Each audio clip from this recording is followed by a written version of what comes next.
यंदा नंदी पक्ष 19 फेब्रुवारी ते 5 मार्चपर्यंत असणार आहे. नंदी पक्ष जसं आपलं पितृपक्ष असतं त्याच पद्धतीने नंदी पक्ष आहे. नंदी नावाच्या ऋषींनी भगवान शंकरांची उपासना करून त्यांना प्राप्त करून घेतलं होतं. आता महाशिवरात्रीच्या आधीचे 8 दिवस आणि महाशिवरात्री नंतरचे 8 दिवस या पद्धतीने आपल्याला 15 दिवसाची सेवा करायची असते. आता ही सेवा काय करायची तर शिवपंचाक्षरी स्तोत्रम अतिशय प्रभावी या स्तोत्रमचं तुम्हाला रोज 11 वेळा पठण करायचं आहे. सविस्तर माहिती खाली दिलेल्या लिंकवर आहे. शिवपंचाक्षरी स्तोत्रम तुम्हाला या नंदी पक्षामध्ये जितके दिवस जमेल तितके दिवस आपल्याला भगवान शंकरांची उपासना करायची आहे.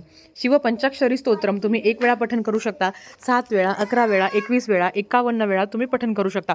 भगवान शंकरांना प्राप्त करून घेण्यासाठी अतिशय महत्त्वाचे हे 15 दिवस आहे. यात तुम्ही जास्तीत जास्त सेवा करावी. धन्यवाद. श्री स्वामी समर्थ.